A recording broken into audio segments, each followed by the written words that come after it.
খিদে পেয়েছে মা। চলো না আমরা একটু নদীর ঘাট থেকে জল খেয়ে আসি। আচ্ছা ঠিক আছে মা, চল তবে। এরপর মা বাঘ তার মেয়ে বেনিকে নিয়ে নদীর ঘাটে যায়। আর বাঘকে এদিকে আসতে দেখে ঘাট থেকে সব পশু পাখি উড়ে দৌড়ে পালিয়ে যায়। দেখেছিস মা বেনি, সবাই আমাদের দেখে কেমন ভয়ে পালিয়ে যাচ্ছে। এর কারণ কি জানিস? আমি হলাম এ বনের রানী, তাই সবাই আমাকে দেখে পালিয়ে যাচ্ছে। ও মা, তাই নাকি মা? তুমি সত্যি কথা বলছো? তাহলে তো আমি আজ থেকে বুক ফুলিয়ে পুরো জঙ্গলে ঘুরে বেড়াতে পারবো, বলো? আচ্ছা ঠিক আছে মা, এবার তাড়াতাড়ি জল খেয়ে নে তো। এরপর ওরা দুই মামে মিলে যখনই জল খেতে যায় তখনই শিকারেই বন্দুকের গুলি ছুটতে থাকে। আর সেই আওয়াজ শুনে ওরা দুজন পালাতে থাকে। আর পালাতে গিয়ে বাঘের ছানা বেনি তার মায়ের কাছ থেকে আলাদা হয়ে যায়। এ কি, আমার মেয়েটা কোথায় চলে গেল? আমি আমার মেয়েকে এখন কোথায় খুঁজবো? মা বেনি, বেনি, মা তুই কোথায় গেলি রে? বাঘ তার মেয়েকে এদিকে সেদিকে খুঁজতে থাকে। আর এদিকে বাঘের ছানা বেনি আমি তো হারিয়ে গিয়েছি দেখছি, এবার আবার কি হবে? তবে আবার বাজে বলেছিল উনি জঙ্গলের রানী, আর আমি তো সেই রানীরই মেয়ে।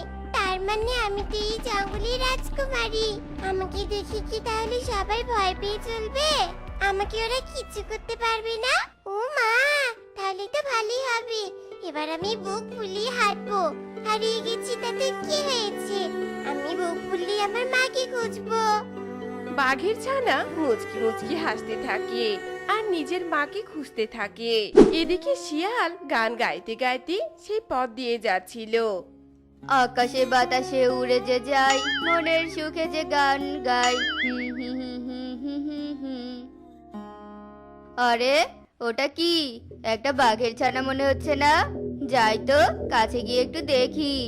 যদি বাঘের ছানা হয়ে থাকে তাহলে আজ একটু মজা করে পেট পুড়ে বাঘের মাংস খাওয়া যাবে। দুষ্ট শিয়াল বাঘের ছানাকে খাওয়ার জন্য বাঘের ছানার কাছে যায়। আর সে দেখে যে ওটা সত্যি বাঘের ছানা। আহ, কত সুন্দর কাঁচা মাংসের গন্ধ। এবার একটু একে আমার বাসায় নিয়ে যাই। এই এই, তুমি আমার কাছে কেন আসছো? হ্যাঁ, জানো না আমি এই জঙ্গলের রাজকুমারী? আর রাজকুমারীকে দেখে ভয় করতে হয়, সম্মান করতে হয়। কিন্তু তুমি আমার থেকে এগিয়ে আসছো কেন? হ্যাঁ, ওরে বাবা, তাই বুঝি? আচ্ছা ঠিক আছে, আমি তোমাকে আমার গুহায় তুলে নিয়ে গিয়ে মজা করে খাবো। আর মাংসগুলো খেয়ে হাড়গুলোকে সম্মান করে উপরে ঝুলিয়ে রাখবো। তাহলে আমি তোমার সাথে কিছুতেই যাব না। তুমি আমাকে নাকি খেয়ে নিবে? বাঘের ছানার কোনো কথা না শুনে শিয়াল জোর করে বাঘের ছানাকে তুলে নিয়ে যেতে যাচ্ছিল। এদিকে গাছের মগডালে বসে টুনি পাখি সব ঘটনা শুনে ফেলে আর মনে মনে একটা ফোন দিয়ে আটে। বন্ধুরা, আমি এবার কি ফোন দিয়ে আঁটলাম এটা কি তোমরা জানতে চাও? জানতে হলে আমাদের গল্পটি শেষ পর্যন্ত দেখো। বুঝেছি, তুই আমার ভালো কথায় একদম আমার সাথে যাবি না, তাই তো? এখন তোকে জোর করেই নিয়ে যেতে হবে। এই, আমার উপর জালকে ফেললো। সামনে আয়, সামনে আয়, খালি তোকে আমি জীবন্ত খেয়ে নিব। বেশ করেছি, তোমার উপর জাল ফেলেছি। তুমি একটা নিষ্পাপ বাঘের ছানাকে কেন খেতে যাচ্ছিলে? তুই শুধু একবার আমাকে জাল থেকে বের হতে দে, দেখ আমি তোর কি অবস্থা করি। সেই সুযোগটা আর তুমি একদম পাবে না শিয়াল মামা। এই বলে টুনি তার পা দিয়ে বাঘের ছানাটাকে তুলে নিয়ে তার বাড়িতে চলে যায়। এবার বলো তো, তোমার নাম কি? তুমি এখানে কি করে এলে? আমার নাম তো বেনি। আর আমি কি করে এখানে এলাম? দাঁড়াও, তোমাকে সবটা খুলে বলছি। এরপর বাঘের ছানা বেনি টুনি পাখিকে সব ঘটনা খুলে বলে। আহারে ছোট্ট ছানা, তবে তুমি কোনো চিন্তা করো না। একদিন তুমি তোমার মাকে অবশ্যই ফিরে পাবে। আর যতদিন পর্যন্ত না তোমার মাকে খুঁজে পাচ্ছ ততদিন পর্যন্ত তুমি আমার কাছেই থাকবে। আর আমার সাথে থাকলে কেউ তোমার কোনো ক্ষতি করতে পারবে না। তুমিও বুঝি আমার মায়ের মতো এই জঙ্গলের রানী? না সোনা, আমি কোনো রানী নই। আমি হলাম সাধারণ একটা পাখি। এবার তুমি এখানে চুপটি করে বসো, আমি তোমার জন্য খাবারের ব্যবস্থা করছি। আচ্ছা ঠিক আছে। এরপর বাঘের ছানা টুনির কথা মতো চুপটি করে বসে থাকে। এদিকে টুনি খাবারের খোঁজে বেরিয়ে পড়ে, আর ওইদিকে মা বাঘ তার মেয়েকে খুঁজে না পেয়ে, আমার মেয়েটাকে তো আমি কোথাও খুঁজে পেলাম না। নিশ্চয়ই আমার মেয়েটাকে একা পেয়ে জঙ্গলের বাকি পশুরা খেয়ে ফেলেছে। আমি ওদের ছাড়বো না, সবগুলোকে আমি চিবিয়ে চিবিয়ে খাবো। আমার ছানা। বাঘ তার দৃঢ় প্রতিজ্ঞা নিয়ে বেরিয়ে পড়ে।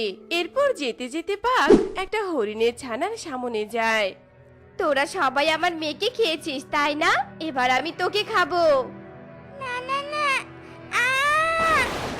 বাঘ এক ধাবায় হরিণের ছানাকে খেয়ে পাখিদের জঙ্গলে যায় আর জোরে জোরে চিৎকার করতে থাকে।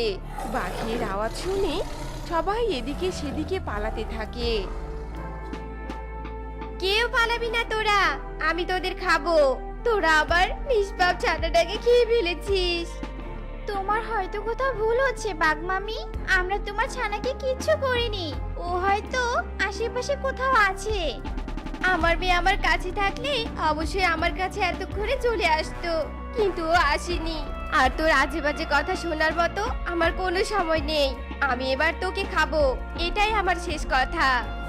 এই বলে বাঘ সুখীকে আর একটা কথা বলারও সুযোগ না দিয়ে তাকে খেয়ে ফেলে। এরপরেও বাঘের মনে কোনো শান্তি হচ্ছিল না। আমার মেয়ে কত কষ্ট আর যুদ্ধের পর একটা সন্তান জন্ম দিয়েছিলাম, আজ সেটাও হারিয়ে ফেলেছি। আমি এখন কাকে নিয়ে বেঁচে থাকবো? আর আমার এবার বেঁচে থেকে কি লাভ? এমন সময় একটা প্রজাপতি ওখানে আসে। ও বাঘ দিদি, বাঘ দিদি, ও বাঘ দিদি, তুমি আর খেতো না।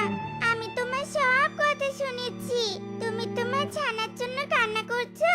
তোমার ছানা কোথায় আছে আমি তা জানি গো। বল না প্রজাপতি, কোথায় আমার মেয়ে? আমি যে আমার মেয়ের কাছে যাব। তোমার মেয়ে এই জঙ্গলের একটা পাখির কাছে আছে, চলো আমি তোমাকে নিয়ে যাচ্ছি। এরপর প্রজাপতি বাঘকে নিয়ে টুনির বাড়ির সামনে যায়। টুনি পাখি, নিচে নেমে এসো, আর তার সাথে বাঘ দিদির ছানাটাকেও নিয়ে এসো। টুনি প্রজাপতির কথা শুনে বাঘের ছানাটাকে নিয়ে নিচে নেমে আসে। আর বাঘ টুনিকে কোনো কথা বলার সুযোগ না দিয়ে একটা থাবা মারে, আর টুনির শরীরে অমনি ক্ষত হয়ে যায়। তুই আমার মেয়েটাকে জোর করে আটকে রেখেছিস তাই না? আমি আগে তোকে খাবো, তারপর আমার মেয়েকে নিয়ে আমি এখান থেকে চলে যাব। না না মা, তুমি এমনটা করো না।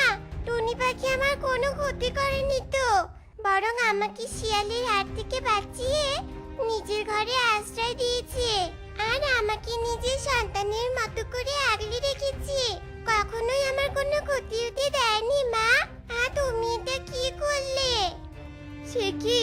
তাহলে তো আমি এটা বড় ভুল করে ফেললাম। আমাকে তুমি মাফ করে দাও টুনি পাখি।